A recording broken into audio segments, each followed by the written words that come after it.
Bien, estoy revisando algunos correos. Bien, chicos, vamos a retomar entonces lo que estábamos revisando sobre violencia escolar y bullying, para luego revisar la normativa, que es lo que vamos a revisar también a partir dentro de una clase más, probablemente en el primer caso.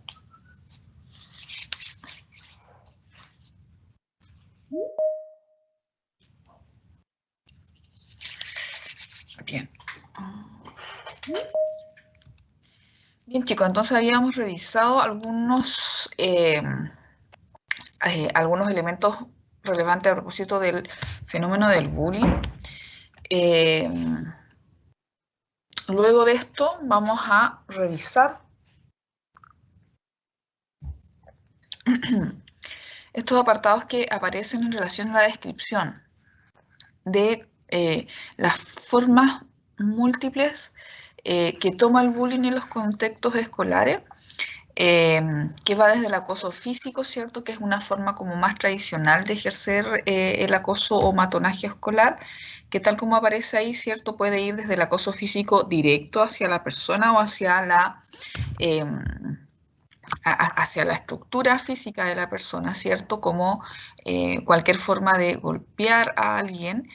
Pero, Sí, hola, buenos días. buenos Primero días. que quería preguntarle, ¿esta clase también la va a grabar? No, porque estas clases no son grabadas. Ah, ya, solo lo anterior. Ya. Sí, porque había, no me acuerdo quién, parece que fue José, que me decía que le iban a cortar la luz en la Ah, casa, no, porque quería Claudio. grabar No, esa. Claudio tuvo un problema de luz. Sí, no sé si Claudio parece, sí, o José, claro. No, Claudio parece que fue, sí. Eh, Ya, pero no se preocupe. Muchas gracias. ok.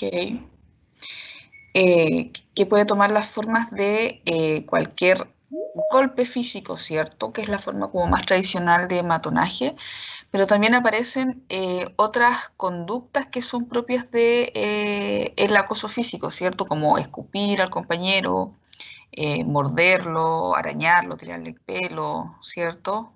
Puntapié, o estas situaciones como de paliza, que en el fondo se visualizan cuando un grupo de compañeros en el fondo toma a otro y en esa situación terminan dándole una especie de paliza eh, a un compañero que queda como en connotación o en caracterización de víctima, ¿cierto?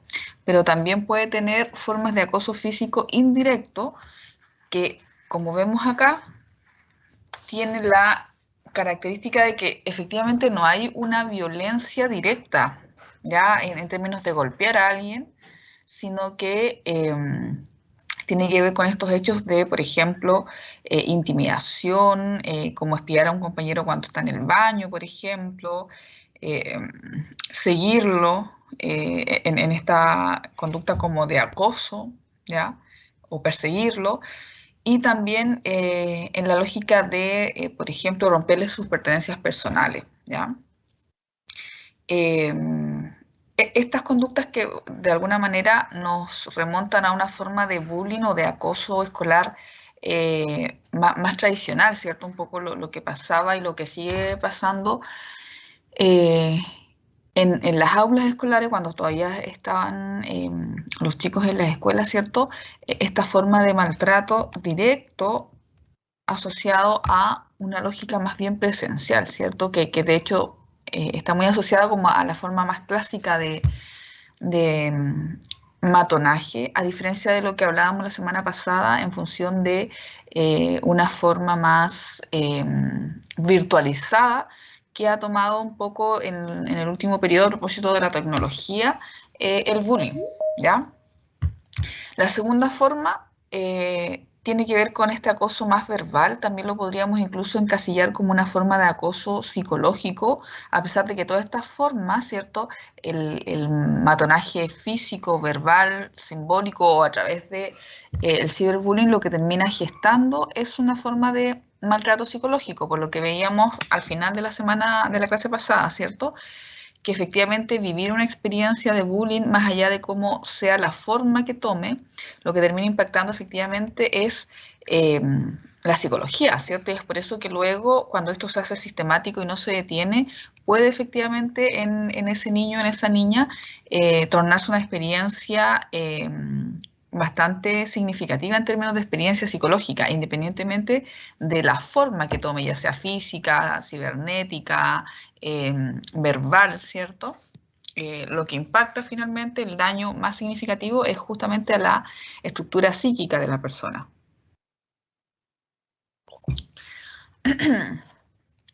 Profe, disculpe que lo interrumpe. Dígame. Ay, no quería verme. Tenía una duda. No sé si lo he dicho antes o tal vez no lo recuerdo. Disculpe la pregunta. Si suena muy poco, bueno, digamos, para ir directamente, el bullying, como desde qué edad se puede empezar a ver. O sea, como yo puedo decir, no sé, se puede ver en niños muy, muy, muy pequeños o es más visto en personas ya con un pensamiento tirado a lo más abstracto, como los adolescentes. Sí, sí. Eso tiene que ver con la delimitación que vamos a hacer más adelante en las diapos, pero tiene que ver con una parte que habíamos revisado previamente, que quizás no la abordamos bien. Y que luego lo vamos a retomar en la parte de una distinción de ciertas delimitaciones que hay en algunos conceptos que se aplican a la psicología escolar, pero esencialmente las investigaciones describen que el periodo donde más se acrecientan situaciones de violencia dirigida, que es diferente a la agresividad o a la agresión, ocurre en este periodo, en lo que va entre el segundo ciclo de enseñanza básica y la adolescencia, los primeros años de enseñanza media. Ya eso básicamente se describe a nivel internacional entre sexto básico, séptimo básico, octavo básico, primeros niveles de enseñanza media. ¿Ya? En esa etapa de la vida del niño adolescente y de también de los ciclos escolares es donde más se acrecientan situaciones de violencia dirigida, ¿ya? Previo a eso, no es que ocurran, ¿cierto? En todo el ciclo, tal como también comentaba una compañera en esa clase, luego en la educación superior, ¿cierto? En época ya más de juventud, incluso personas siendo adultas, también ocurren situaciones, o sea, también podrían ocurrir y ocurren situaciones de acoso que se podrían hoy día seguir estudiando, ¿ya? Sin embargo, está esta línea donde muestra un poco a partir de estas sistematizaciones, ¿cierto? Algunos datos generales a partir de la sistematización de la información o de gran volumen de evidencia, esto que se muestra acá, ¿cierto? Más o menos qué características tienen en común los agresores, las víctimas, los tipos de violencia que se desarrolla y en qué etapa es más significativa, ¿ya? Previo a eso, en el primer ciclo de enseñanza básica, pensemos niños, incluso de preescolar, ¿cierto? Niños de kinder, primero básico, segundo básico, tercero básico, cuarto básico, más o menos hasta es el límite, ¿cierto? Incluso quinto básico. Lo que ocurre es que por lo general hay más situaciones de agresión que de violencia y eso tiene que ver con la distinción que vamos a hacer entre la agresión y la violencia, ¿ya? Que lo vamos a ver ahora, porque la violencia se describe como un fenómeno de aprendizaje social en donde hay una intencionalidad de la persona de hacer daño, ¿ya? Eso por lo general cuando somos muy pequeños no ocurre, justamente como lo planteas tú, ¿cierto? eh, no hay quizás una estructura mental eh, que geste la intencionalidad de daño. Sí ocurren fenómenos de agresión y eso está presente desde que nacemos, porque los seres humanos tenemos entre comillas, la habilidad, entre comillas, o la capacidad de poder defendernos desde que nacemos, ¿cierto? Cuando somos recién nacidos lo podemos hacer básicamente a través del llanto, ¿cierto? Molestar o dar una muestra de que estamos molestos o incómodos a través del llanto. Luego, cuando ya somos niños muy pequeños, podemos agredir a otro, pero pensemos, por ejemplo, en un niñito de 3 años que a lo mejor está incómodo, que está irritado y que alguien lo va a tomar, ¿cierto? Y él, moviendo sus manos, quizás pasa a golpear la cara de la mamá, por ejemplo, ¿ya? Eso no se concibe como, como un acto de violencia, sino que como una agresión que tiene que ver con esta capacidad que tenemos los seres humanos de defendernos o de mostrar nuestro malestar desde que nacemos, ¿ya? Luego, en los primeros ciclos de enseñanza, pensemos en un niñito de 6 años, 7 años, primero básico, segundo básico, por ahí, eh, no es que no pueda agredir a los compañeros, puede agredirlo, por ejemplo, puede tener, entre comillas, una situación de desregulación conductual, lo que comúnmente se llama como un berrinche, ¿cierto? Pero más bien en términos técnicos sabemos que no podemos tabularlo, tacharlo como simplemente una pataleta o un berrinche, sino que es más bien un fenómeno de desregulación conductual, ¿ya?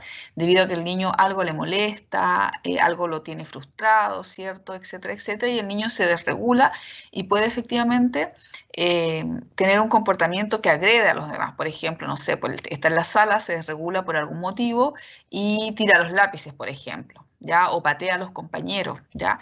Eso efectivamente va a agredir a la profesora o a los otros compañeros, ¿cierto? Pero no se concibe como un acto de violencia en la medida que todavía no está la intencionalidad de causar un daño sistemático, que es la distinción entre agresión y violencia, ya que lo vamos a ver a continuación, ¿ya? Profe, disculpe, antes Dígame. ya lo vamos para dejar en más profundidad lo vamos a ver ahora. Vamos a ver las distinciones entre varios elementos que son constitutivos de la lógica escolar, entre ellos violencia, agresión, conflicto. Sí, es que me llamaba la atención porque he visto en niños muy pequeños Mm. que golpean y cosas así, y constantemente es como son matones directos del niño. Por ejemplo, yo no me gustan los ejemplos personales, lo cargo, pero me llamaba siempre la atención de que tuve un agresor por años que me golpeaba y era horrible, pero al final, bueno, mi mamá siempre fue paciente, se puso en el lugar de los dos y logró que a ambos no hicieran como una revisión, y al final el niño necesitaba ayuda por otros motivos, porque sufría mucha violencia en la casa y lo replicaba conmigo. Claro, Entonces, en ese caso no es considerado bullying porque el niño sufría de algo, ¿o no? claro, y porque por lo general la característica esencial del bullying es la eh, intencionalidad consciente, ¿sí? Como a Mm, priori, de causar violencia, ¿ya? Que tiene que ver con esta lógica un poco más de una mente más estructurada, que ocurre en el periodo de adolescencia propiamente, o pasando la pubertad, ¿cierto? Donde el niño en el fondo, donde el puber o el adolescente eh, busca, ¿cierto? Tiene, entre comillas, una mente que busca agredir sistemáticamente a alguien. Ahora, no es que y este no, niño, primer ciclo, por ejemplo, como tú comentabas el ejemplo, pueden haber situaciones donde llega un compañero que tiene mucho desborde conductual, que se desregula, que es muy irritable, puede que constantemente esté agrediendo a alguien en la sala de clase, como un poco el ejemplo que tú dabas, pero ahí no se va a conceptualizar como bullying, ¿ya? Sino que más bien va a haber una situación de agresión de un compañero a otra compañera o a otro compañero, producto de un fenómeno que tiene que ver con una desregulación conductual. Y como mm, dices tú, la intervención también tiene que ser otra, ¿ya? claro. Mm. Comprendo. Muchas gracias, profesora, por su tiempo. Gracias. Vamos a ver también esa distinción luego de esta revisión respecto a las formas de bullying, ¿cierto? Que un poco las que habitualmente hemos conocido y esta otra forma más tecnológica, entre comillas, para ir diferenciando estos elementos. Eh, bueno, todas las formas de acoso verbal, ¿cierto? Las que nos podamos imaginar o las que probablemente también nosotros experimentamos o conocimos en nuestra propia época escolar, ¿cierto? Todas las formas de amenaza, las burlas, este clásico hecho de poner un sobrenombre al compañero, ¿cierto? Y a veces el típico apodo o sobrenombre de infancia, a veces son cosas que no molestan a la persona, ¿cierto? Eh, pero muchas formas de poner un sobrenombre o un apodo también alude a generar una situación de burla, ¿cierto? Asociado a una característica física, alguna característica personal o incluso social, ¿cierto? A veces los compañeros terminan por ponerle un sobrenombre que más bien, más que un apodo propiamente tal, es una forma de denostación a la persona, ¿cierto? Cualquier insulto por cualquier concepto de tipo ideológico, ¿cierto? Aludir a la religión de la persona, a su orientación sexual, muchas veces, ustedes saben, aludiendo a la orientación sexual, existiendo o no dicha orientación sexual, ¿cierto? Muchas veces había una humillación sistemática a chicas o a chicos porque más bien la conducta de esa persona a veces no encajaba con este estereotipo de hombre y de mujer socialmente permitido, ¿cierto? Socialmente, digamos, hegemónico. Y a veces existiendo no una orientación sexual a la que aludir, eh, igual se cuestionaban, entre comillas, ¿cierto? Pensando en esta lógica de que desde una cultura muy hegemónica, las conductas asociadas al hombre y a la mujer, las formas de expresar la sexualidad, etcétera, etcétera, también están muy estereotipadas. Y si uno no calza con ese estereotipo social, eso ya es una forma, ¿cierto?, que podría acrecentar fenómenos de acoso escolar, ¿ya? Y alusivo también a otros temas, ¿cierto? A un origen étnico, cultural, político, etcétera, etcétera, ¿ya? Eh, Todo lo que tiene que ver con esto, ¿cierto? Que va como en la línea de poner sobrenombres, sobre todo cuando se alude o se resaltan aspectos personales del otro, aspectos físicos de la otra persona, escribir notas ofensivas, difamatorias, ¿cierto? Un poco lo que hablábamos también en la clase anterior. Esto que también era muy clásico, que es muy clásico en la lógica escolar, ¿cierto? En el pizarrón, en las paredes de los baños, insultar, escribir notas, poner apodos, dejar mensajes denostativos o con cierto eh, enfoque agresivo, ¿cierto?, hacia esa persona y que esto se haga de manera sistemática, de manera intencionada, ¿cierto? Buscando efectivamente herir a esa persona, ¿ya? Eh, una tercera forma que tiene que ver con este acoso de daño más social, ¿cierto? Donde se intenta dañar la reputación social, ¿cierto? Marginarlo, muchas veces excluirlo de un grupo, en este caso el grupo de pares, que sabemos que en la época de la pubertad y la adolescencia, el grupo de pares, ¿cierto? Se vuelve como el principal mecanismo de adaptación social del individuo y también, por ende, el principal grupo de referencia, ¿ya? En esa etapa, en ese periodo, justamente como adolescentes buscamos, ¿cierto?, la aprobación dentro de nuestro grupo de pares, ya porque estamos efectivamente desligándonos del núcleo materno-filial, ¿cierto?, de la familia. Y en esa búsqueda el sentirnos efectivamente excluidos o rechazados por el grupo que de alguna manera debiese acogerte, ¿ya? O por lo menos no todo el grupo, ¿ya? Pero por lo menos tener un amigo, una dupla de amigos o un grupo de amigos donde, donde se pueda en el fondo eh, uno referenciar asociado a ese grupo de amigos. Y ahí aparecen estos típicos fenómenos asociados a hacer la ley del hielo, ¿cierto? Que es muy común. Y todas las formas de avergonzar o intentar ridiculizar a un compañero frente al resto, ¿cierto? Es un poco, también ocurre este fenómeno que es bien común también, que de repente aparece un compañero, ¿cierto? Entre comillas, un supuesto líder del grupo, y lo que hace tratando de ser gracioso, chistoso con el resto de los compañeros, con el resto del grupo, es constantemente ridiculizar a alguien, ¿cierto?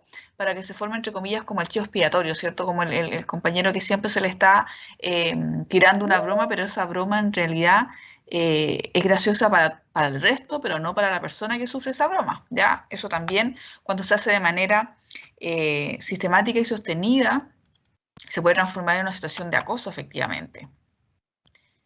Y por último, ¿cierto?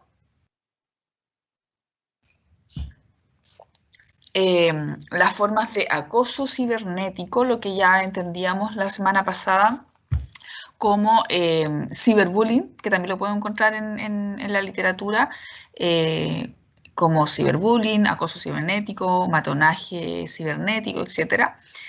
Que ya tiene que ver con todo este uso de los medios electrónicos, desde correos electrónicos, WhatsApp, todas las formas de redes sociales, ¿cierto?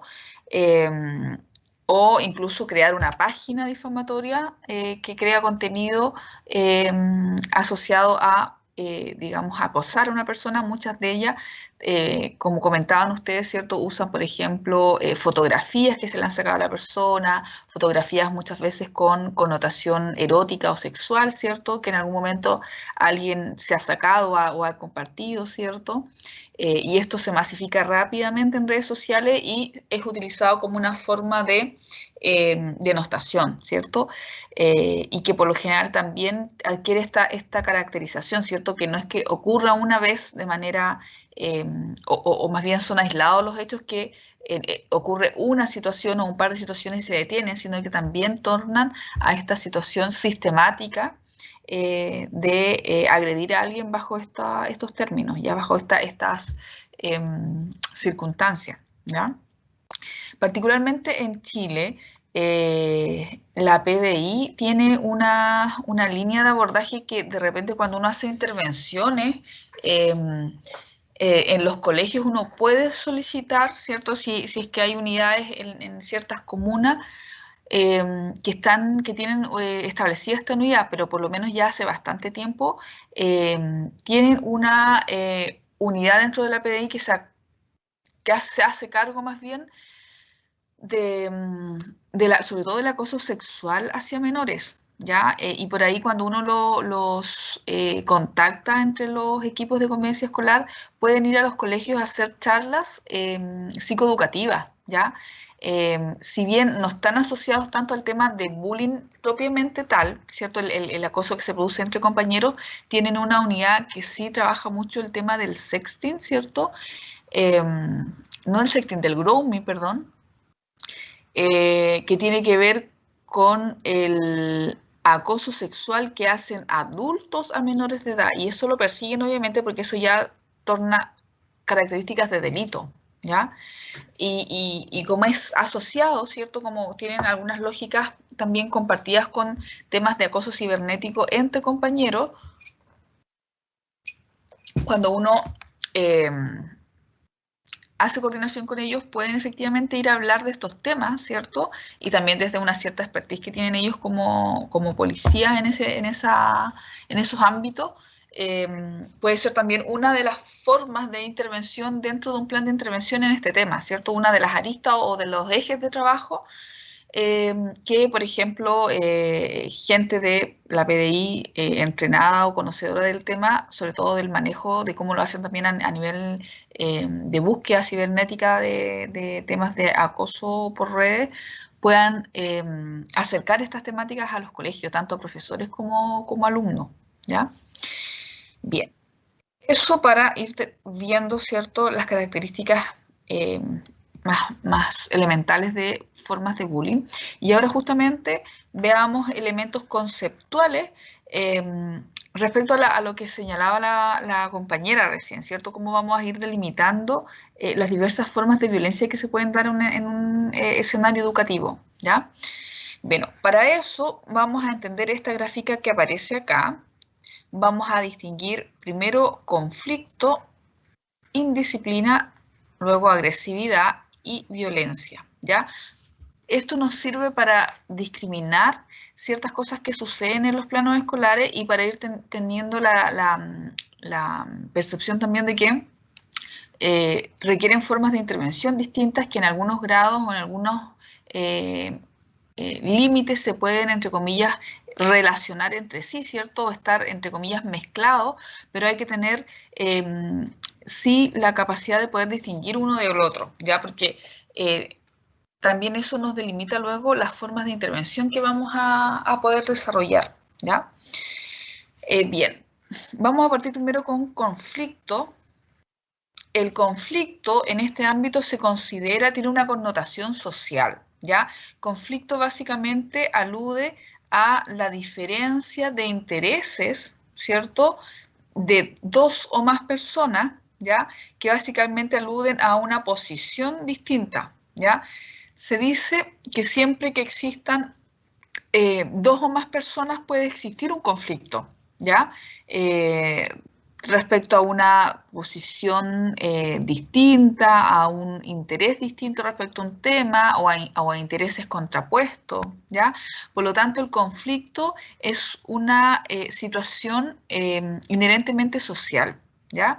Incluso por ahí, desde posturas, si uno se retoma estas posturas más psicodinámicas de la comprensión de la persona, ¿cierto? Incluso por ahí los psicoanalistas podrían decir que incluso existen conflictos intrapsíquicos, ¿cierto? Cuando uno tiene en su mente, ¿cierto? En su psicología, eh, ideas, incluso intereses contrapuestos, ¿cierto? Esta cosa, por ejemplo, de poder decir, bueno, eh, quiero, por ejemplo, a mi mamá, la amo, pero me provoca conflicto tal situación, ¿cierto? Y eso incluso puede tener una connotación de conflicto intrapsíquico, individual, ¿ya?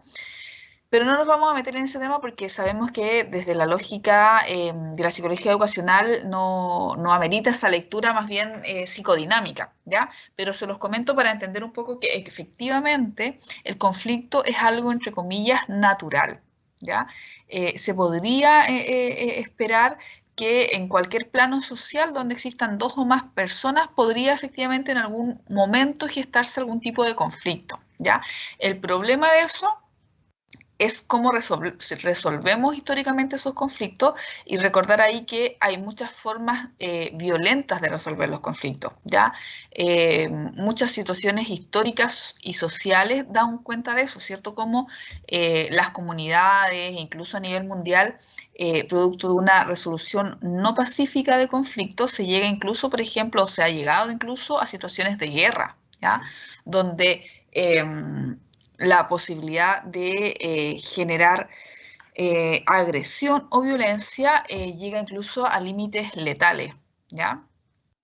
Por lo tanto, en un escenario escolar evidentemente van a existir conflictos, ya por diferencias de opiniones, de intereses, por culturas distintas, etcétera, etcétera, ya. Conflicto entre los docentes y los directivos, entre los directivos y los padres y los docentes, entre los alumnos y los profesores, etcétera, etcétera, ya. El tema es que hay que ir gestionando cómo esos conflictos se resuelven o si en algún caso son digamos, tienen terreno para poder, entre comillas, negociar esos conflictos. Hay conflictos que son válidos y hay conflictos que no son válidos, ¿ya?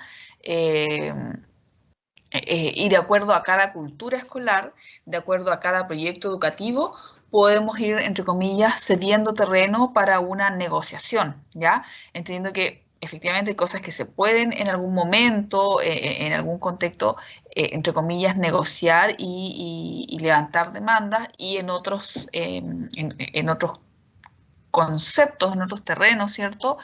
Pueden que esas solicitudes de demanda a propósito de un conflicto efectivamente no sean válidas, ¿ya? Por ejemplo, que un grupo de apoderados, ¿cierto?, entre en conflicto con los directivos de un establecimiento y te diga, bueno, desde ahora en adelante queremos que la escuela se haga cargo de nuestros niños cuando nosotros estamos trabajando, ¿cierto?, después del horario de clase, ¿ya? Los chicos salen a las 4:30, 5 de la tarde y de ahí se van a las casas, ¿cierto? Pero en realidad nosotros como familia no queremos hacernos cargos de ello porque además estamos trabajando, estamos muy complicados, así que necesitamos que la escuela y los profesores se queden hasta las 8 de la noche cuidando a nuestros niños, ¿ya? Eso se podría generar, podría en el fondo dar muestras de un conflicto, ¿ya? Y ahí hay padres que de alguna manera levantan una demanda y obviamente la postura de los directivos es que en realidad no se puede, ¿cierto? La escuela no tiene necesariamente ese rol y además los profesores no se les paga por eso, también ellos tienen ciertos límites contractuales de horario, también tienen familia, etcétera, etcétera. Por lo tanto, podría ser en realidad un conflicto que efectivamente se entiende que hay una diferencia de intereses, pero la demanda, ¿cierto? La negociación es imposible porque esa demanda no es plausible, ¿cierto? No tiene un asidero, ¿ya? Lo mismo, por ejemplo, en algún momento los alumnos podrán demandar, ¿cierto? Bueno, ahora necesitamos que nos pasen digamos, nos promocionen de cada nivel al siguiente nivel, ¿cierto? De un curso a otro, pero no queremos dar ninguna evidencia de que hemos aprendido de acuerdo al currículum escolar chileno, ¿cierto? Queremos que nos pasen simplemente porque cumplimos edad cada año, ¿ya? Y eso puede generar un conflicto, ¿cierto? Puede generar eh, un paro, puede generar situaciones digamos, de cierta conducta dentro del espacio escolar, ¿cierto?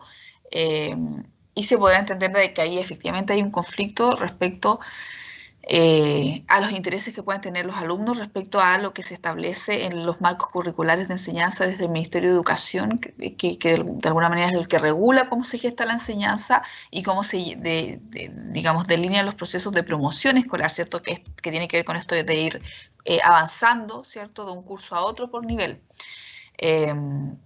Y ahí efectivamente eso en la lógica, en la legislación actual de un país como el nuestro no tendría asidero, ¿cierto? No habría mucho que negociar porque la demanda sería una demanda inválida, ¿ya? Distinto es cuando los alumnos dicen, bueno, mira, acá vamos a hacer un paro porque resulta que vamos a los baños y en los baños no hay agua, ¿cierto? O vamos a hacer no sé, un levantamiento de necesidades porque no hay una infraestructura mínima o porque hay un profesor que está agrediendo a un compañero, ¿cierto?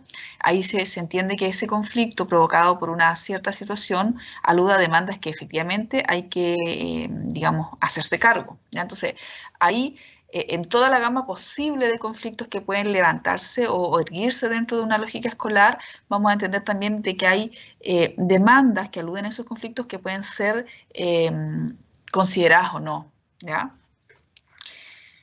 Luego vamos a entender lo que se describe dentro del concepto de indisciplina, ¿ya? La indisciplina básicamente es la transgresión de la norma y la principal norma que tienen las comunidades educacionales son los reglamentos internos, ¿ya? El reglamento interno, si hiciéramos una analogía, el proyecto educativo institucional, que es un documento, ya no solamente es como una idea, sino que es un documento que tiene que quedar escrito, plasmado, ¿cierto? Se escribe una misión, una visión, está el organigrama de la comunidad educativa, ¿cierto? Quienes ostentan roles de jerarquía, cuáles son sus funciones, ¿ya? Aparece la historia del colegio, etcétera, etcétera, ¿ya? Si eso viene siendo, entre comillas, como la constitución de un establecimiento, la lógica que cada establecimiento escolar es como una microsociedad, ¿cierto? El reglamento interno viene siendo como el código penal, ¿cierto? Lo que define en el fondo cuál es el marco de conducta regulatorio y que si uno transgrede ese marco de conducta regulatorio, cuál va a ser la sanción, ¿ya? Si hiciéramos una analogía a nivel país, ¿cierto? Entre la constitución de un país, de una nación, y su jurisprudencia a nivel del Código Procesal Penal, ¿cierto? Esto que establece qué conductas van a ser delito y cuáles van a ser las sanciones, ¿ya? Eso en la escuela viene siendo el proyecto educativo institucional, por un lado, y luego el reglamento interno, ¿ya? Cuando hablamos de normas, las normas que regulan la conducta están obviamente escritas y declaradas en el reglamento interno, ¿ya? Ese reglamento interno tenemos que entenderlos también en función de lo que yo comentaba previamente, que tiene fuertes connotaciones culturales, ¿ya? Porque los reglamentos internos, por ejemplo, una comunidad educativa podría establecer la forma como los alumnos y a veces incluso como los docentes deben ir vestidos, ¿ya? Estipula, por ejemplo, el uso de uniforme en ciertas comunidades educativas, en la mayoría todavía, ¿cierto? En Chile hoy día son muy pocos los colegios que tienen o que tenían antes de la pandemia, esta lógica de no utilizar uniforme escolar y que pudieran ir, por ejemplo, con ropa de color, ¿ya? Uno podría estar a favor o en contra de eso, ¿ya? como todo en la vida y también en este marco de cosas, no es que todo sea tan blanco o negro, sino que tiene matices, ¿ya? ¿Por qué? Porque, por ejemplo, el uso del uniforme que uno lo podría cuestionar hoy día desde los nuevos paradigmas, ¿cierto? De estos cambios sociales. En Chile, todavía el uso del uniforme escolar incluso tiene ciertos elementos positivos, ¿ya? ¿Por qué? Porque pensemos, por ejemplo, familias que incluso antes de la pandemia, a pesar de lo complejo que ha sido económicamente para muchas familias que han perdido el trabajo, su fuente laboral en ese periodo de pandemia, incluso antes de eso, ¿cierto? Muchas familias en Chile no tienen como para proveer ropa de color, entiéndase, ¿cierto? Para que el niño vaya todos los días con ropa al establecimiento, ¿ya? Em, por lo tanto, para muchas familias de escasos recursos, efectivamente, el uso del uniforme también resguarda de que en el fondo el ir o no con una determinada ropa, ¿cierto? En esos niños, en esos alumnos, se transforme también en una forma de discriminación, ¿ya? En el fondo se transforma en todo un tema. Esta cosa de adquirir o de mandar a tu niño vestido o, digamos con ciertos cambios de ropa, si es que se hiciera universal esto de abolir el uniforme escolar, ¿ya? De hecho, cuando se empieza a utilizar, sobre todo en las escuelas públicas, el uniforme escolar en Chile, y este clásico uso del delantal, ¿cierto? Porque cuando niños en las escuelas, incluso en escuelas privadas, o incluso los mismos profesores, porque usan delantal, es justamente para no dañar la ropa que queda debajo del delantal, ¿ya? O sea, el delantal en el fondo se transforma como en una cotona, en una vestimenta que en el fondo tú puedes desgastar, manchar, ¿cierto? Y por lo general se usaba, ¿cierto? Estaba esta lógica de usar la cotona, de usar el uniforme encima de la ropa del uniforme del varón, encima incluso del jumper o de la falda de la niña, incluso para cubrir ese otro uniforme, ¿ya? Por lo tanto, todos estos elementos que aluden a elementos culturales también cumplen ciertos elementos que no son del todo negativos, ya a pesar de que hoy día entendemos que, claro, el uso o no de una cierta vestimenta no tiene que ver en nada con el aprendizaje, no impacta el aprendizaje, ¿cierto?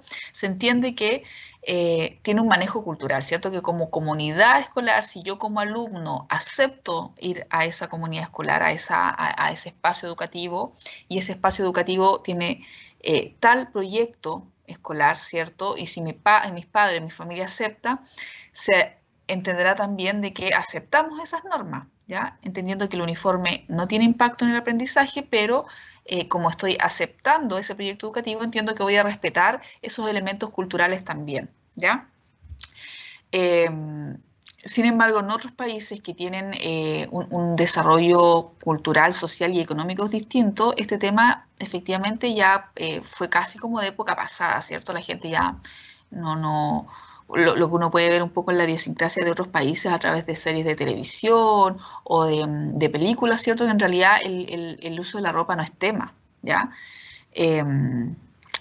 Pero acá en Chile, si hacemos ese análisis, vamos a entender todas estas otras aristas que tiene el uso del uniforme, ¿cierto? Muchas veces los papás, para la economía de ciertas familias, ¿cierto? Para los papás es mucho más efectivo tener un uniforme estándar, ¿cierto? Que se puede ir lavando, tener ciertos cambios, pero no tener, entre comillas, como el gasto económico que implica tener varias mudas de ropa para su hijo, ¿cierto? Y que esa ropa de color que efectivamente de repente se deja para ocasiones especiales, que todavía está muy en la idiosincrasia chilena, ¿cierto? Para ciertos momentos, ocasiones especiales, a veces las familias guardan ciertas ropas para poder festejar o celebrar y que efectivamente si fuera perentorio mandar a los niños siempre con ropa de color distinta, también se podría transformar en un elemento de gasto económico que muchas familias no pueden sostener y también podría, digamos, establecerse como un mecanismo de discriminación entre los alumnos, ¿ya? Bueno. Una consulta. ¿sí? Ay, Ujú. Dígame. Respecto a la indisciplina, hablamos del reglamento interno y si no me equivoco quería preguntar, dijo proyecto educativo. Sí, ¿Cuál iría primero en, digamos, en jerarquía? ¿El proyecto educativo y después el reglamento interno sí. o al revés? No, lo primero, si tú quisieras fundar el día de mañana un establecimiento, lo primero es que deberías desarrollar, así como casi abrir un Word y empezar a escribir, sería tu proyecto educativo institucional. Em, y ahí va tu visión, la misión, el organigrama, ¿cierto? Quienes van a ser parte de la figura del equipo directivo, los mecanismos de financiamiento, cómo se gesta este proyecto educativo, ¿cierto? De dónde surge esta nueva institucionalidad. Lo primero, la Carta Magna, como la constitución del país, es el PI, que es el Proyecto Educativo Institucional, ¿ya? Estaba dentro de las siglas de algunas cosas que veíamos en la primera diapo. No, no, Y quería saber qué era el orden. súper, ese es el primero, es como la carta magna. Y luego dentro de ese proyecto educativo vamos a tener el reglamento interno, luego vamos a tener hoy día, a partir de lo que vamos a revisar, el reglamento de convivencia, ¿ya? De ahí se puede, el reglamento de evaluación, lo que hacen los UTP, ¿cierto? Cómo se van a, cuáles van a ser los mecanismos de evaluación y de promoción de los años escolares, por ejemplo. Cuando hay que dar exámenes, cuando no, eso queda, por ejemplo, en el reglamento de evaluaciones, que es otra cosa. Lo primero es el proyecto educativo institucional. Y de ahí luego se empiezan a desarrollar todos estos otros documentos. Entre eso el reglamento interno. ¿Ya? ¿Qué es esto? Ya. Bien. Muchas gracias. Ok. Entonces, chicos, cuando en el espacio escolar se comete una transgresión a este reglamento interno que veíamos, ¿cierto? Que puede ir desde cómo vamos a ir vestidos, los horarios que vamos a ingresar, ¿cierto? ¿Qué va a pasar si llegamos atrasados? ¿Qué pasa si yo insulto a un compañero? Si hago tal o cual conducta que puede ser contrario al proyecto educativo institucional. Todo eso está estipulado en un reglamento interno, ¿ya? Que es parecido, ¿cierto? Si lo llevamos a la lógica nuestra en la universidad, sería homólogo o similar a lo que se entiende, por ejemplo, en nuestra universidad como el reglamento del alumno regular, ¿cierto? Y el reglamento del académico que te dicen, ¿cierto? Cuáles son tus deberes y cuáles son tus derechos. Y cuáles son, si no cumplen esos, si no se cumplen esos deberes, ¿cierto? Cuáles son los conductos a seguir o incluso las sanciones, ¿ya? Entonces, en la lógica escolar, una conducta tachada, entre comillas, como una indisciplina, básicamente tiene que ver con la transgresión a la norma. Por ejemplo, si a mí me dicen, bueno, el horario de entrada a la clase es a las 8:30, ¿cierto? Y si yo transgredo esa norma y irrumpo, ¿cierto? Transgredo cierta lógica de cómo se va a gestar el proceso de enseñanza-aprendizaje, ¿cierto? Porque si empezamos la clase a las 8:30, por ejemplo, estuviéramos en una sala presencial en un establecimiento académico, si uno dice, bueno, tengo 1 hora y media para hacer la clase de matemáticas, ¿cierto? El profesor llega, hay un saludo inicial, un ordenamiento inicial que por lo general puede durar de 10 a 15 minutos, ¿cierto? Luego empezamos a gestar la clase, ¿cierto? Que tiene determinados objetivos, donde hay que pasar determinados contenidos, ¿cierto? Todo eso el profesor lo planifica, lo ordena. Obviamente tiene ciertos márgenes para ir flexibilizando, pero si yo tengo chicos entrando por gotera toda la jornada de clase, ¿cierto? Eso va a eh, irrumpir el proceso de enseñanza-aprendizaje, lo va a dañar, ¿ya?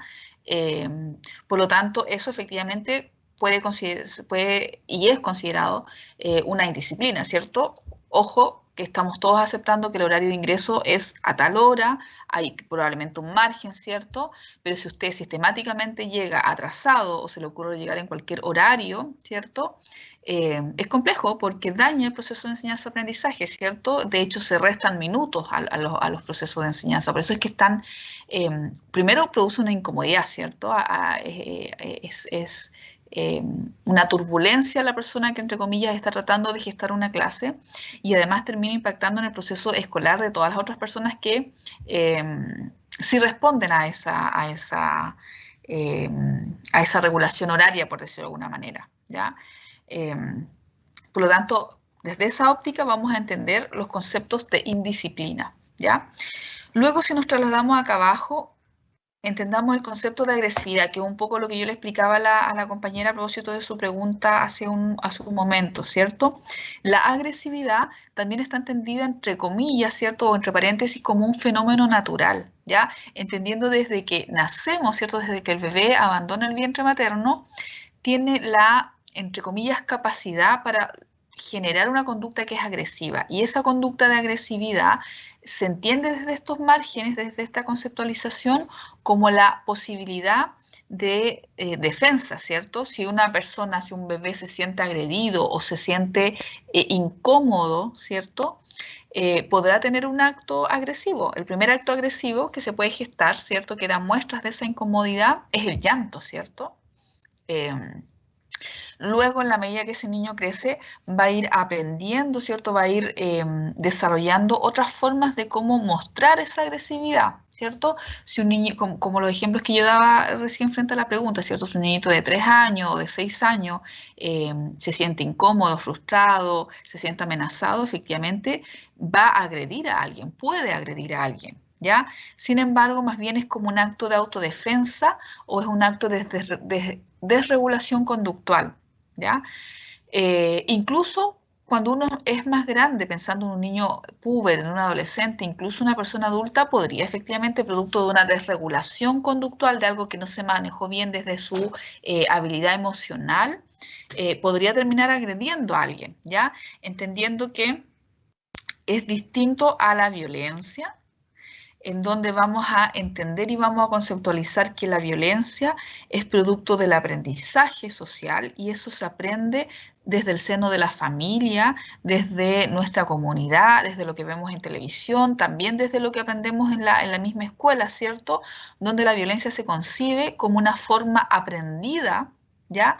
Que caracteriza básicamente la intencionalidad de causar daño a otro. ¿Ya? Cuando uno es violento, sobre todo en las distinciones actuales que se hacen de la diferenciación entre violencia y agresividad, ¿cierto? La violencia ya connota tu intención de dañar a alguien. Y por eso es que la violencia, por lo general, tiene o adquiere connotaciones de sistematicidad. Es algo que se sistematiza porque yo busco, ¿cierto? En diferentes planos, en diferentes situaciones, la forma de dañar, de hostigar, ¿cierto? De denigrar a la otra persona, ¿ya?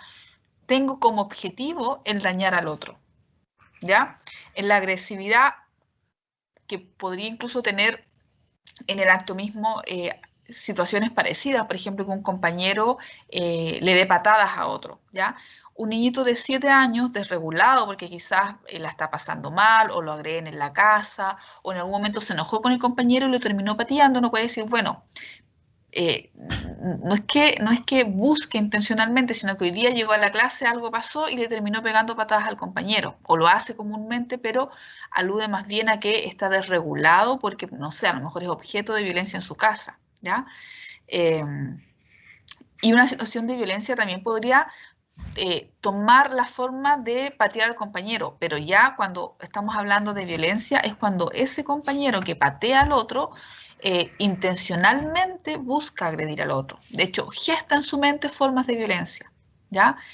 Va buscando, y por eso es que el bullying tiene esa connotación, ¿cierto? Vas buscando, en la lógica del agresor, va buscando...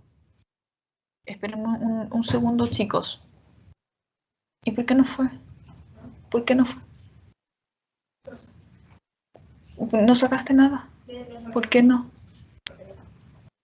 Porque me acuerdo que ya había tomado desayuno. ¿Cuándo? Ya. Disculpen, chicos, que había pasado mi sobrino y me dejó con una duda. Bien. Profesora, Dígame. una duda. Pongamos ya como un ejemplo, si hay niños que tienen violencia, un niño que se pueda ver como más agresivo por distintos contextos, cosas que esté pasando en sus contextos, puede estar más predispuesto a la violencia, a generar violencia y convertirse en una persona que ejerza bullying después.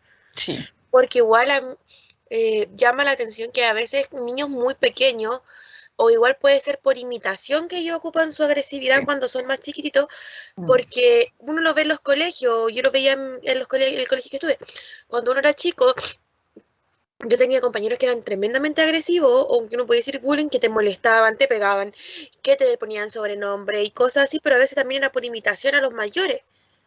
Que entonces, pero ¿cómo uno hace esa distinción? Porque entonces ya, en un niño pequeño nunca va a ser ejercido bullying, sino que solo agresividad. Es muy difícil que se pueda conceptualizar un fenómeno de bullying en niños muy pequeñitos. Ahora, eso no quiere decir de que, tal como lo estoy explicando, de que no se gesten situaciones de agresividad. Y una situación de agresividad puede ser tan compleja como un fenómeno de bullying. ¿Ya? Lo mismo, por ejemplo, si hoy día llega, por ejemplo, estábamos en una sala de clase, no había, está el compañero A y B, ¿cierto? Pedrito y Juanito. Y ninguno nunca se había golpeado, ni habían gestionado bullying, ni nada por el estilo. Pero resulta que un día algo pasó y llega Juanito con un cuchillo y apuñala al otro compañero. Y puede llegar a matarlo. Eso no es bullying. Es una situación X que en algún momento estalla y que termina con un compañero acuchillando a otro compañero. Eso no es bullying, no se conceptualiza como bullying. Ahora, es un acto de agresividad, ¿ya? Probablemente sí de violencia, porque vamos a distinguir que el bullying es una de las tantas formas de violencia escolar. Ya hay muchas otras formas de violencia escolar, ¿ya? Por lo tanto, en ese ejemplo, podría un compañero llegar un día, pescar un cuchillo y acuchillar al otro compañero y sin antes haber gestionado o realizado bullying, ¿ya? Ahora, eso es tan grave o más que bullying, puede llegar a matar al compañero acuchillándolo, ¿cierto? Por lo tanto, no quiere decir que sean menos importantes, ¿ya? O que un chiquitito de primero básico, tal como el ejemplo que dan ustedes, que constantemente esté agrediendo a otros compañeros o al que cierto, por lo general, el que le tocó sentarse al lado recibe las patadas, los golpes, los escupos, ¿cierto? Pero más bien obedece a una situación de desregulación, muy probablemente conductual, que alude a situaciones muy personales, muy emocionales de ese niño, ¿cierto? ¿Qué está pasando con ese chico? ¿Tiene algún tipo de condición particular o está sufriendo mucho maltrato desde la casa o por imitación, ¿cierto? Tiene esa conducta, ¿ya? Eso es igual de importante y vamos a tener que intervenirlo igual, pero no lo vamos a conceptualizar como bullying, ¿se entiende? Pero puede ser tan grave como un fenómeno de bullying. Pero ¿Ya? es que disculpe. Ah, no, Leti habla. No, que le entendí, solo eso. Súper.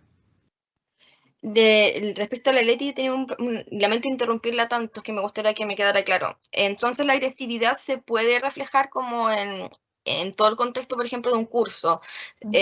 Para no llegar, por ejemplo, al curso y decir, ah, ya, esto es bullying, porque eso es sistematizado, pero por ejemplo, si se molestan entre compañeros y hacen sentir mal a otros y realmente esa persona se empieza a sentir mal porque el curso entero la agarra con él, pero no es siempre a cada rato, por ejemplo, como que en ocasiones.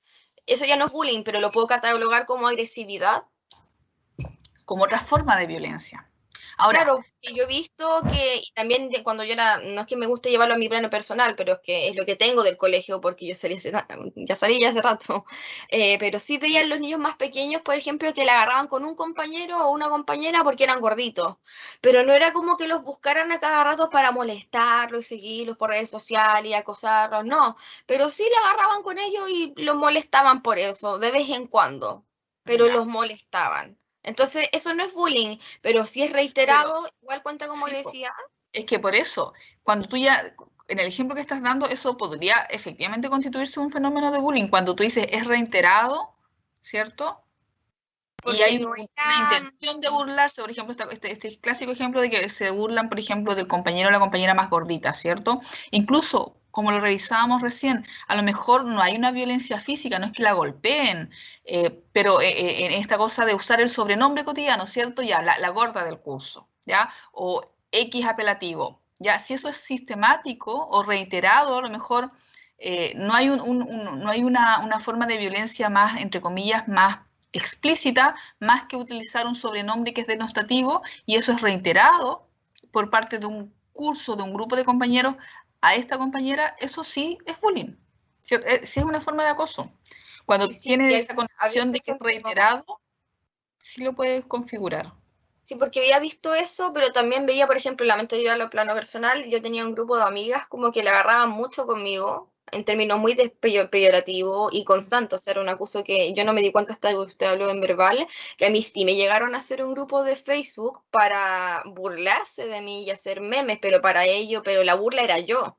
Entonces yo ahora ya de grande digo, sí, pues eso es raro, pues yo lo tomé en su momento como que era normal porque éramos amigas, pero entonces sí constantemente me estaban hostigando, se estaban burlando de mi físico o constantemente diciendo cosas malas de mí, supuestamente siendo un grupo de amigos. Entonces, ¿eso qué? ¿Si es reiterado es considerado bullying? Sí, eso sí, sí, po. Oh, qué loco. Usted me hizo darme cuenta de algo de Ahora, mi vida. no, es que lo que pasa es que tenemos que pensar, chicos, que muchas de estas situaciones que hoy día por lo menos se están hablando en los espacios escolares, lo mismo que ha ido pasando con la, ok, con la, con los fenómenos de crianza. Recuerden que muchas formas muy violentas estaban naturalizadas en las familias, ¿cierto? Las formas de maltrato estaban naturalizadas, todavía de hecho siguen ocurriendo en muchas familias. También pasaba lo mismo en las escuelas, ¿cierto? Desde la conducta desde los docentes hacia los alumnos y entre los alumnos. ¿Ya? Hay muchas de estas situaciones que históricamente las hemos ido naturalizando, pero efectivamente, si hoy día tú encuentras, ¿cierto?, desde una lógica desde las nuevas conceptualizaciones, de estos nuevos abordajes, y más bien no son nuevos abordajes, sino que es una forma de concientizar cosas que estaban naturalizadas, muchas formas de violencia que estaban naturalizadas en muchos terrenos sociales, en la familia, en la escuela, etcétera, en el trabajo, muchas veces cuando hay acoso en el trabajo. Que cuando hoy día uno las revisa en esta relectura, ¿cierto? En los análisis actuales, desde los paradigmas actuales a nivel social, uno dice, bueno, estos son formas de maltrato, son formas de violencia. Algunos tienen connotaciones o cumplen, entre comillas, las características de un acoso propiamente tal. A veces no lo cumplen, pero no quiere decir que no sean menos importantes, que no sean formas de violencia, ¿ya? Como yo les digo, a lo mejor dos compañeros nunca gestionaron o generaron una situación de bullying, pero hoy día llega uno, se enojó no sé por qué y terminó acuchillando al otro. Eso es gravísimo. Ya eso hay que intervenirlo y también hay que hacer cosas preventivas en esa lógica. No es bullying propiamente tal, porque lo que vamos a entender, tal como aparece acá en esta diapo, es que dentro de todas las formas de violencia escolar, el bullying es una forma específica de violencia escolar, pero hay muchas otras formas de violencia que también son complejas, graves y hay que intervenir. Ya la violencia cruzada, así como cuando dice, bueno, hay violencia cruzada dentro de una pareja, o más bien es direccional, ¿cierto? De un miembro hacia el otro, ¿cierto? A nivel de violencia de pareja o intrafamiliar, o no, esto es cruzado. O es una situación que estalla, ¿cierto? Sin antecedentes previos, de repente estalla una situación X de violencia que puede ser muy gravitante, o efectivamente estamos en una situación de bullying y ahí efectivamente, o de acoso, escolar, y ahí efectivamente vamos tomando conciencia de estas situaciones, ¿cierto? Cuando incluso hacemos uso de un apelativo denostativo, peyorativo respecto a alguien, y incluso está tan naturalizado este uso del apodo, ¿cierto? Oye, no sé, por el guatón, el este otro, ¿cierto? Y que básicamente ese apodo alude a utilizar alguna característica física o ideológica de la persona de forma peyorativa, solo ese elemento, ¿cierto?, que denosta a la otra persona, efectivamente, y cuando es reiterado, ¿cierto?, no es que una vez le dijimos así, sino que durante todo el año, todo el semestre, lo estamos, en vez de llamarlo por su nombre, estamos utilizando un apodo que es denostativo. Eso también es una forma de humillación sistemática. Y si hablamos de humillación sistemática, ¿cierto?, ejercido por un grupo de pares, eso es bullying, ¿ya? Eso es una forma de acoso, ¿ya? Es lo mismo que si, imagínense, uno cuando está en la escuela o en situaciones, incluso en planos de universidad, eso todavía está como muy naturalizado, pero imagínense el día de mañana cuando ustedes vayan a trabajar, se titulen y vayan a trabajar, por ejemplo. Cuando uno trabaja, uno, obviamente que si alguien viene y te dice, oye, tú, no sé, pues la gorda, oye, yo, o la flaca, o no sé, pues la judía, o la evangélica, ¿cierto? O la izquierdista, o la derechista. Incluso si eso fueran características de una persona, uno pararía las antenas, así como, oye, yo soy tu compañero de trabajo, o tú eres mi jefe, pero no me puedes estar llamando así, yo tengo tal nombre, ¿cierto? Eso cuando uno es más adulto, como que hoy día lo concientiza más, ¿cierto? Lo mismo que pasó, por ejemplo, con el tema del maltrato infantil. Es impensado cuando alguien, por ejemplo, cuando un adulto te agrede, ¿cierto? No puede venir tu jefe o tu compañero de trabajo a pegarte un chape en la cabeza, ¿ya? Como adultos, por lo general lo habíamos concientizado antes, ¿ya? Pero sí es normal que yo vaya, por ejemplo, entre comillas, normal en términos de que está naturalizado, de que vaya un papá y le pegue un chape a un hijo porque eh, eh, algo hizo mal, ¿cierto? Como forma de educación, ¿cierto? No es un acto de violencia grave, ¿cierto? No es que lo esté agarrando a correazo y lo deje ahí tendido en el suelo. Fue y le pegó, ¿cierto? Este clásico chape, que es como el palmazo en la cabeza, ¿cierto? Está naturalizado quizás desde los adultos a los niños o entre los niños, ¿cierto? Entre los escolares o entre compañeros de curso. Pero, por ejemplo, si yo hoy día fuera a la universidad y la profesora Mariela, en vez de llamarme por mi nombre, me dijera algún apodo raro, denostativo, o en vez de llamarme la atención por alguna situación, viniera, no sé, por ejemplo, el profesor Eugenio y me pegara un chape, obviamente yo lo denunciaría, ¿cierto? Eso que hoy día está más desnaturalizado, más concientizado en ciertos escenarios, todavía cuesta mucho que lo desnaturalicemos, que los concienticemos en otros planos, por ejemplo, en los planos escolares, o incluso en la época universitaria, ¿cierto? Pero por lo menos hoy día se están cuestionando estos temas, estamos hablando y eso ya es un avance en términos culturales, ¿ya? Eh, eh, hay muchas formas de agresión y de violencia que están súper naturalizadas, ¿ya? Y parte también de la intervención que tenemos que hacer como psicólogos en las escuelas y también en los planos familiares es cuestionar estos elementos a partir de incluso el acto tan sencillo y tan inicial de ir abriendo estos temas, ¿cierto? Un poco estas mismas conversaciones, bueno, oye, pero así como, pero porque si él se llama, no sé, Roberto, si él se llama José, si él se llama Nicolás o si ella se llama María, eh, ¿por qué usas ese sobrenombre que alude a una característica física? ¿O le has preguntado a ella si se siente cómodo con ese apodo? ¿O por qué constantemente se están riendo de ABC motivo asociado a una persona? Y así eso es sistemático, aunque pareciera ser casi como broma, como talla, eh, ojo ahí, ¿cierto? Un poco, fíjense lo que ha pasado en las rutinas humorísticas, ¿ya? Hace un año atrás, hace 5 años atrás, hace 10 años atrás, habían muchas formas peyorativas que se usaban en rutinas humorísticas que, digámoslo verdaderamente, ciertamente, a todos escuchábamos de repente un chiste del gordito, de la mujer así, de la mujer asá, de X situación asociada a un estereotipo de persona y nos resultaba gracioso, ¿cierto? Todos nos reíamos, ¿ya? Pero hoy día uno dice, ojo, parece que no es un buen chiste eso, ¿cierto? Parece que a la luz de los tiempos actuales ya no es gracioso, ya no es permitido, ya no es correcto eh, hacer un chiste asociado a X cosas, ¿cierto? Ya no es gracioso reírse de la orientación sexual de las personas, ya no es gracioso reírse de las personas asociado a su forma física, ¿cierto? Su cuerpo, ya no es chistoso hacer chistes de abortos, ya no es gracioso hacer chistes misógenos, ¿cierto? Ya no es gracioso hacer chistes que aludan a la pobreza económica de algunos grupos sociales, etcétera, etcétera. Entonces, entendamos también que esto también son cambios culturales que tenemos que ir dando como sociedad, ¿ya? Y en esos cambios culturales se han ido también actualizando ciertas legislaciones, ¿cierto? Se han ido generando políticas, leyes, ¿ya? Que un poco lo que vamos a revisar también ahora en el segundo bloque, que aluden a eso, ¿cierto? La ley un poco surge a partir de los cambios culturales y en esa dialéctica también hace que se vayan plasmando también o vayan en el fondo eh, promocionando también otros cambios, en la medida que, bueno, esto surge a partir de ciertos movimientos, de ciertas las tomas de conciencia, ¿cierto?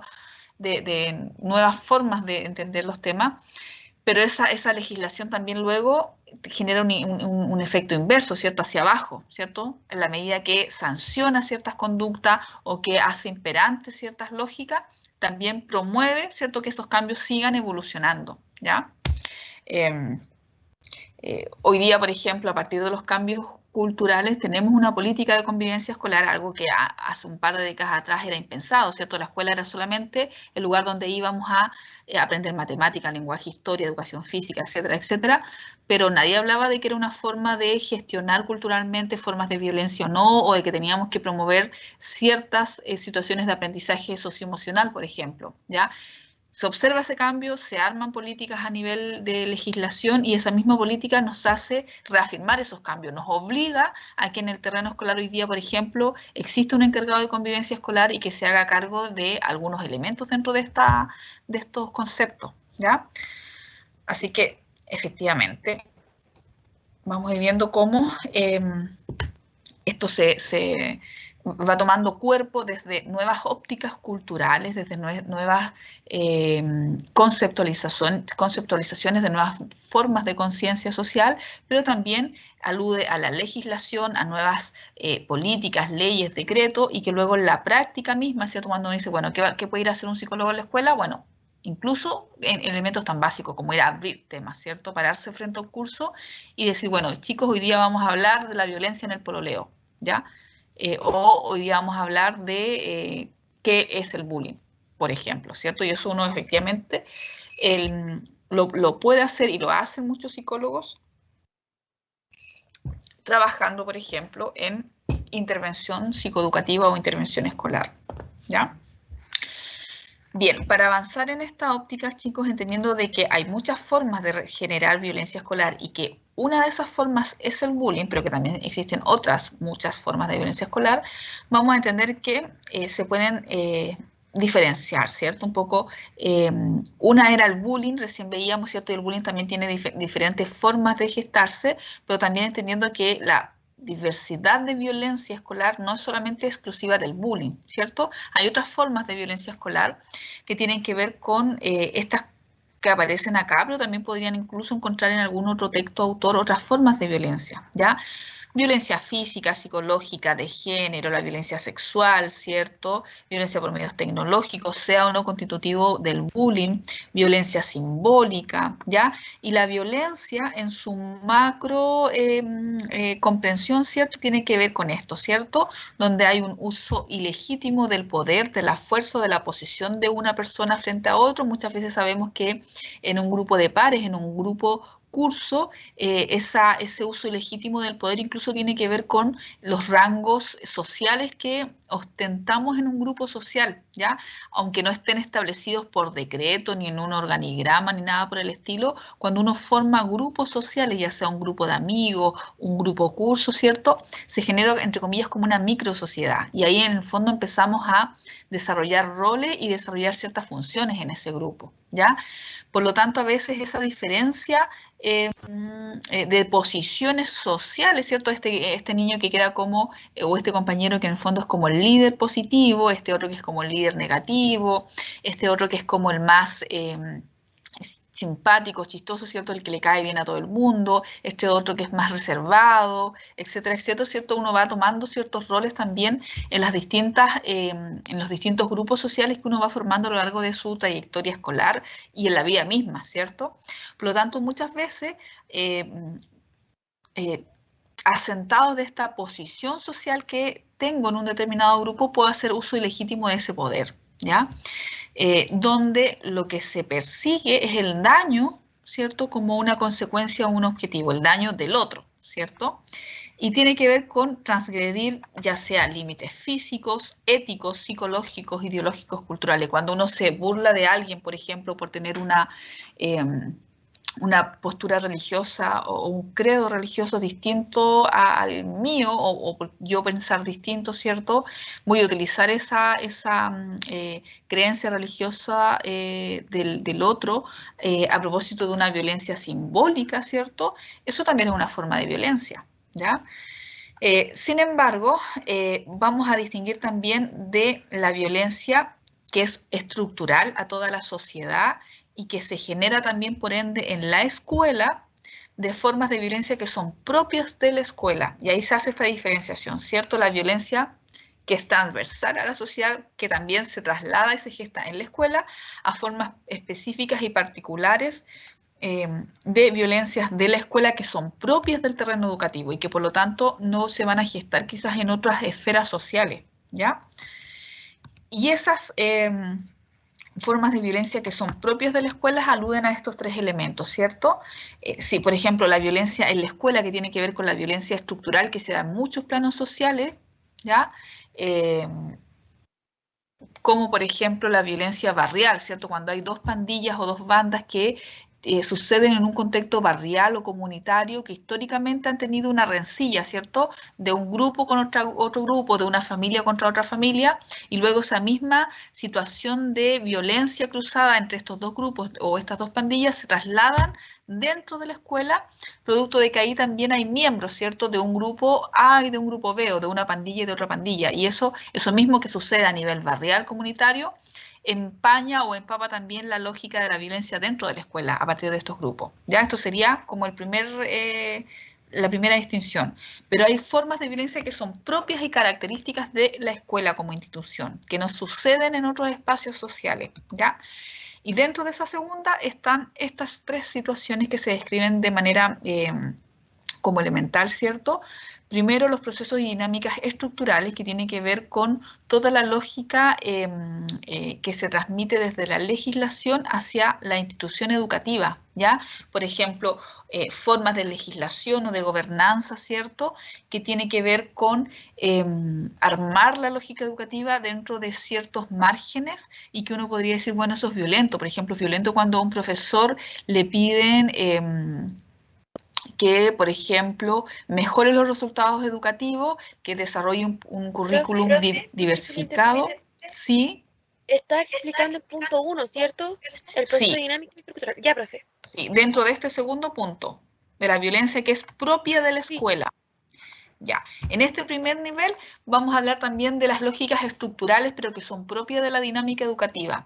Por ejemplo, cuando a un docente, ¿cierto?, se le pide que mejore los resultados de aprendizaje y que desarrolle un currículum, no sé, el último currículum que se mostró a nivel mundial, que era el que mejor desarrollaba la pedagogía en lenguaje y comunicación, ¿cierto?, que aseguraba y que está aprobado en Finlandia y no sé qué, no sé cuánto, pero a ese profesor no se le dan horas de planificación, por lo tanto tiene que hacerlo los días sábados y domingos desde su casa, ¿cierto?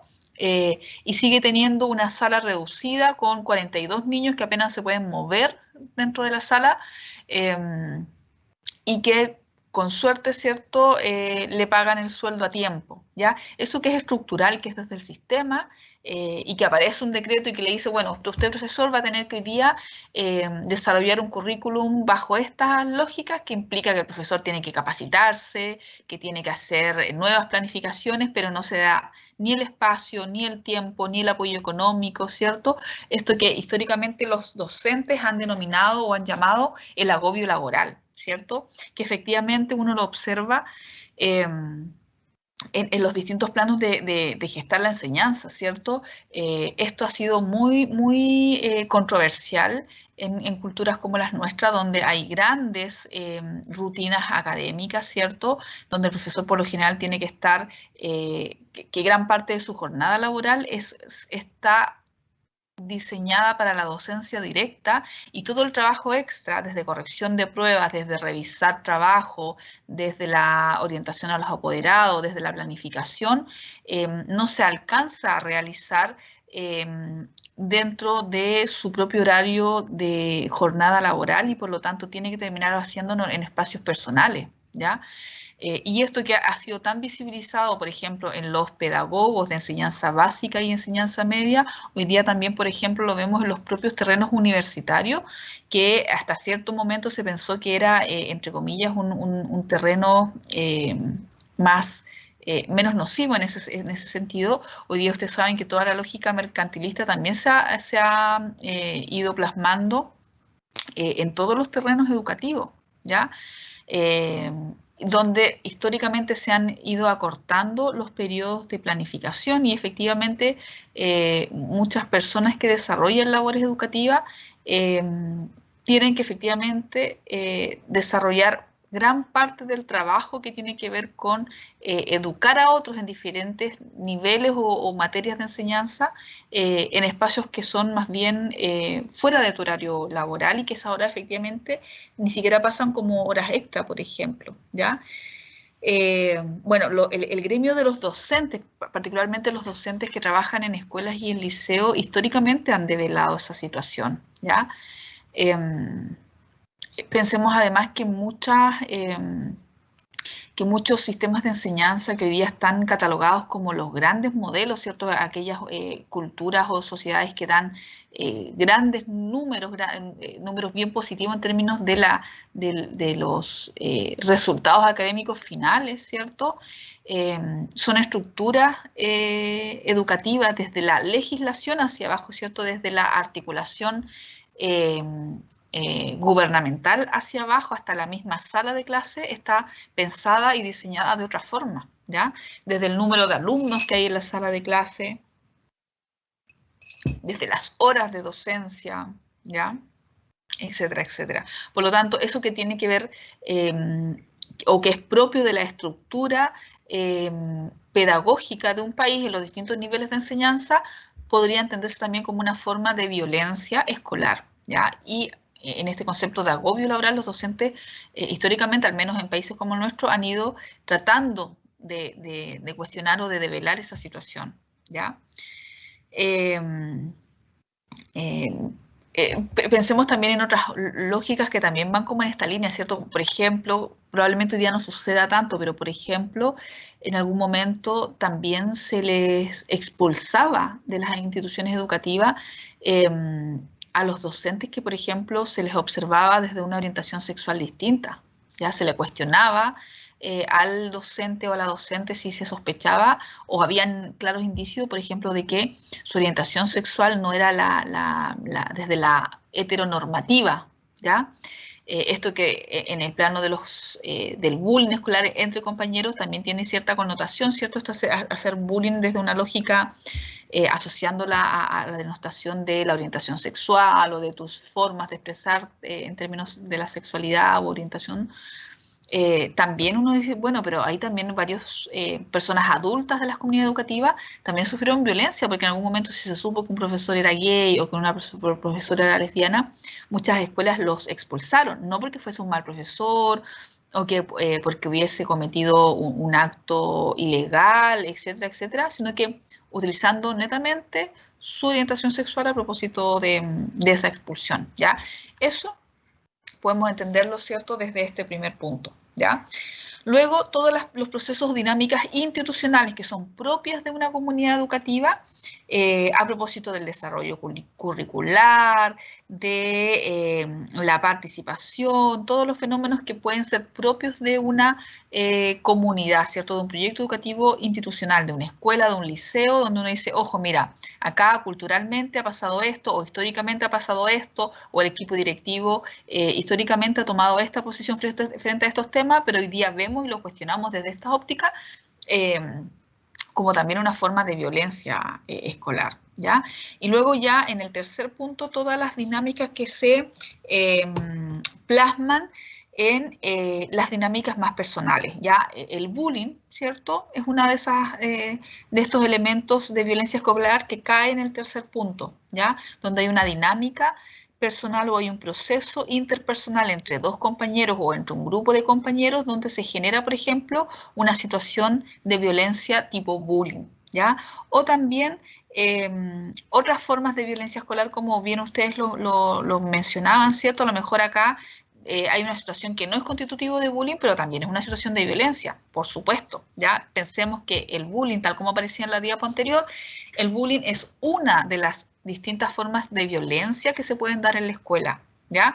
Es compleja, es grave y hay que intervenirla, por supuesto. ¿Ya? Pero hay muchas otras formas de violencia que a lo mejor no la vamos a tipificar de bullying propiamente tal, porque no cumplen las 3 condiciones de bullying, pero son violencia escolar y pueden ser tan graves como el mismo fenómeno de bullying, y por lo tanto hay que tratar de prevenirlas, y cuando ocurren hay que obviamente hacer una intervención coherente a la situación particular que se esté viviendo en esa dinámica de violencia escolar. Profesora, Dígame. ¿podría explicar el 2, que no me quedó muy claro? El 2 tiene que ver, sí, el 2 tiene que ver con todas las formas de violencia o discriminación que puedan estar plasmadas en una institución educativa particular, ¿ya? Que puede ir desde el desarrollo del PI, desde el mismo proyecto educativo institucional, hasta el desarrollo curricular, las diversas formas como se organiza la labor educativa desde el cuerpo directivo, por ejemplo, en un escenario escolar particular, ¿ya? Se distingue del 1 porque ahí en el fondo lo que vamos a tomar como objeto de estudio es una institución escolar particular. Por ejemplo, decir, mira, la escuela A está en el centro de Talca y 5 cuadras más allá está la escuela B. Ambas son muy parecidas, dependen ambas de la municipalidad de Talca, ¿cierto? Del DAEM de Talca, tienen el mismo un proyecto curricular muy parecido, porque en el fondo toman las bases curriculares y con esto gestan los distintos niveles de enseñanza, ¿cierto? Uno podría pensar que son muy similares, pero resulta que en la escuela A se está acusando hoy día de maltrato laboral docente, ¿ya? Desde los directivos, ¿ya? Y en la escuela B, que es el mismo currículum, tienen los mismos sostenedores, no ocurre esa situación de malestar docente, no hay un clima laboral deteriorado y no tenemos una acusación de maltrato laboral, pero en la escuela A, que está a 5 cuadras más allá, sí está ocurriendo. Y ahí en el fondo visibilizamos, ¿cierto? Se posiciona una situación que puede ser de maltrato escolar o maltrato entre compañeros de trabajo o acoso laboral desde un jefe hacia un subordinado, ¿cierto? Desde el cuerpo directivo hacia unos docentes, que sea propio, que se geste particularmente y específicamente dentro de una comunidad escolar específica, ¿ya? Y ahí es donde uno entiende que, claro, pueden ser del mismo sostenedor, pueden ser escuelas o liceos muy parecidos, pero asociado a dinámicas institucionales particulares de una escuela u otra, se pueden dar situaciones de violencia escolar, ¿ya? Pensemos que la violencia escolar, chicos, también no es solamente la violencia que ocurre entre alumnos, ¿ya? El bullying es un tipo de violencia escolar que particularmente ocurre entre compañeros. Esa es su distinción, ¿cierto? Ocurre entre alumnos y tiene que ser sistemático en el tiempo, ¿ya? Pero hay otras formas de violencia escolar, por ejemplo, un acoso laboral de un directivo hacia una docente, eso también es una forma de acoso. Es una forma de acoso laboral, tiene otra característica, pero también es una forma de violencia escolar, ¿ya? Una forma de violencia que se da en el territorio escolar, ¿ya? Profesora, O si hay maltrato entre un colega y otro colega. Eso también es violencia escolar, pero no es bullying, ¿cierto? Eso tiene, de hecho, eso es un delito, tiene desde los códigos laborales tiene otra connotación y tiene ahí también su distinción, etcétera, etcétera. Dígame.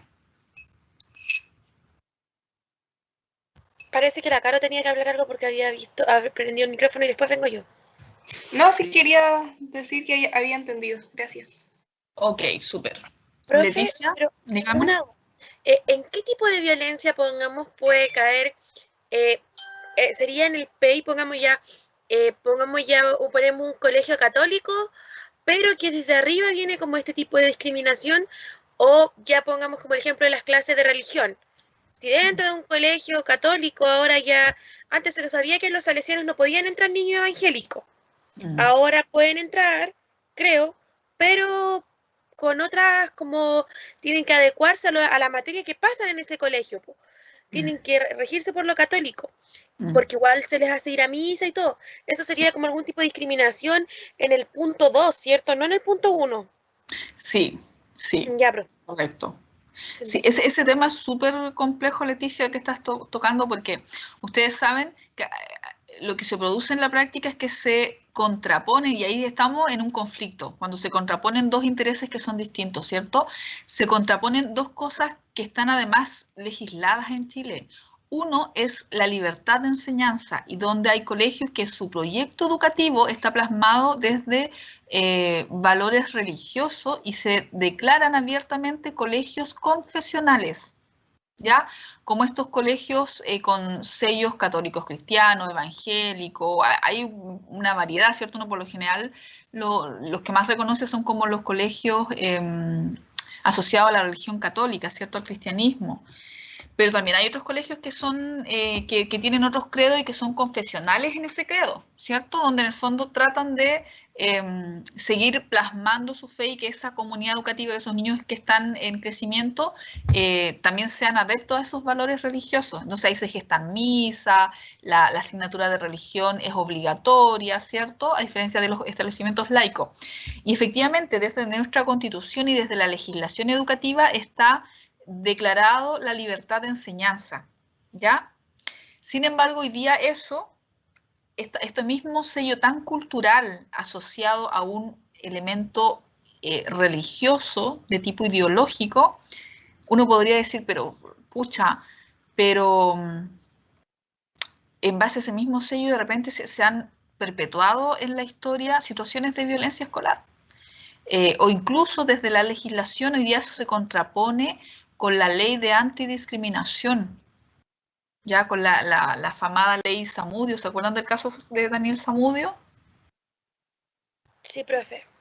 Ya. Recordemos que después del caso de Daniel Zamudio se erguió, ¿cierto?, la ley antidiscriminación que dice, bueno, ningún ciudadano en Chile, en ningún tipo de escenario, puede discriminar a otro en función de su orientación sexual, identidad de género, sexo, postura política, religiosa, situación económica, etnia, nacionalidad, etcétera, etcétera. Y si alguien te está discriminando en uno de esos planos de manera arbitraria, para ingresar a un local comercial, establecimiento educacional, o te está maltratando alusivo a eso, tú puedes denunciarlo y esa persona va a tener penas porque hay una ley que regula y establece eso en Chile. Entonces, ¿qué ocurre? Se produce una situación como bien compleja, porque yo podría decir, bueno, en un colegio católico que abiertamente se declara confesional y te dice, bueno, desde la religión católica, los padres tienen que estar casados, no pueden ser padres divorciados, ¿cierto? Las niñas no pueden ser madres adolescentes porque entendamos que el sexo es concebido como un intercambio, ¿cierto? Físico en el plano del matrimonio, por lo tanto, ¿cierto? Vamos a prescribir de alguna manera un cierto sello también en la conducta de las familias y de los alumnos que integran mi comunidad. Además, las clases de religión católica son obligatorias, ¿cierto? No van a ser voluntarias o los niños no se pueden eximir, ¿cierto? Aquí en realidad concebimos al hombre de una manera y a la mujer de otra manera, por lo tanto no aceptamos esto de la diversidad de género, ni la diversidad sexual, ni orientaciones sexuales distintas, pero eso, claro, uno dice, claro, si ellos tienen un sello valórico particular, se les acepta la libertad de enseñanza, pero si hoy día un niño, a lo mejor su familia lo insertó siendo chiquitito y respetaban ese proyecto educativo institucional porque lo compartían. Pero resulta que este niño fue creciendo y en su época adolescente, pensemos segundo, tercero, cuarto medio, desde su libertad personal decide que no es lo que quiere profesar, ¿cierto? Que a lo mejor quiere demostrar otra forma de vivir su vida en cualquier plano, que es contrario a lo que profesa este colegio que es cristiano católico. Suceden situaciones bien complejas. Y de hecho se han dado situaciones que han llegado a juicios a propósito de esa, en el fondo, confrontación de casi culturas distintas o puntos de vista distintos, ¿cierto? Pensemos un poco qué ha pasado, han habido situaciones de niños, ni siquiera niños tan grandes, niños pequeñitos, cuando uno dice, bueno, esto de la orientación sexual, pensemos un poco lo que se pensaba anteriormente desde las generaciones más antiguas, cuando alguien tenía una orientación sexual distinta. La lectura era, es que este niño necesariamente fue un niño violado, ¿cierto? Abusado, por eso hoy día es homosexual, ¿ya? Pero la evidencia parece que nos muestra otra cosa, ¿ya? Y no parece, muestra otra cosa, ¿ya? En el sentido de que de repente hay niños muy chiquititos, pensando no necesariamente en el tema de la homosexualidad, sino que niños transgéneros, ¿ya? Ni siquiera porque la orientación sexual es algo que se demuestra ya en el plano cuando uno desarrolla los caracteres sexuales, ¿cierto? Entrando a la pubertad, a la adolescencia, cuando hay un despertar sexual producto de nuestra propia biología, ¿cierto? Ahí uno un poco empieza a definir su orientación sexual. Pero antes de eso, siendo muy chiquitito, a veces hay niños que demuestran sin mucho intercambio cultural, niños que efectivamente se sabe que no habían sido ni abusados, ni violados, ni nada por el estilo, pero que su orientación de género, ¿cierto? O su identidad, más que su orientación, su identidad sexual es distinta a la de su sexo biológico. Entonces tenemos hoy día casos muy connotados en la palestra pública de niños que entraban, por ejemplo, 4, 5 años, 6 años entraban a kinder o a primero básico y este niño que había nacido con los genitales masculinos tenía una identidad sexual que era distinta, que más bien aludía al género femenino o al revés, ¿cierto? Personas chiquititos que habían nacido con los genitales femeninos y que al poco tiempo en su vida daban o mostraban más bien una identidad masculina, que es lo que se conoce como la transexualidad, ¿cierto? Y muchas veces estos niños ingresaban a escuelas, incluso escuelas privadas, ¿cierto? Que tenían también una lógica muy, muy tradicional, incluso con sellos religiosos, donde eso era impensado, ¿cierto?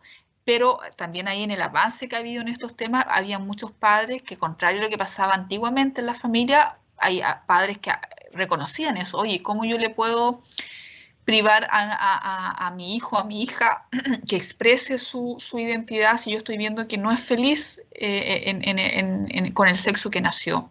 ¿Ya? Y ahí en el fondo es donde se avanza en temas de entender también las personas transexuales, ¿ya? Y han habido casos de niños muy pequeñitos, niños y niñas muy pequeñitos, que han dado indicios de eso, que la familia ha aceptado esa transición, pero que a la escuela obviamente eso ha sido un conflicto tremendo y los han expulsado. Y esas familias han llevado situaciones de eso a la corte.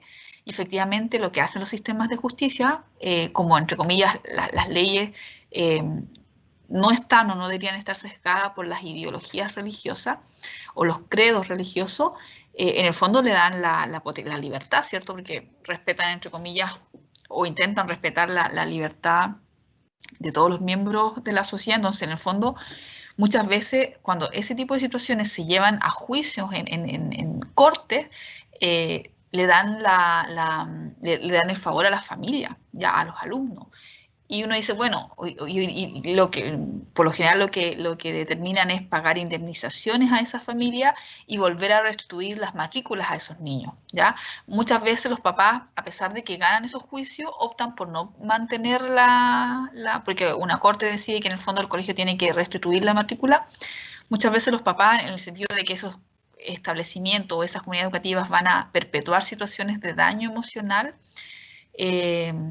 prefieren igual llevarlo a otro establecimiento, ¿ya? Pero en el fondo es casi como una ganancia moral, ¿cierto? Como una ganancia ética de mostrarle a los colegios que de repente, ojo, esto que se ha ido haciendo históricamente, asentado en ciertas creencias, sí son gestoras de muchas situaciones de daño, de violencia, ¿cierto? Quizás en esta postura o en esta mirada tan restrictiva de la condición humana, ¿ya?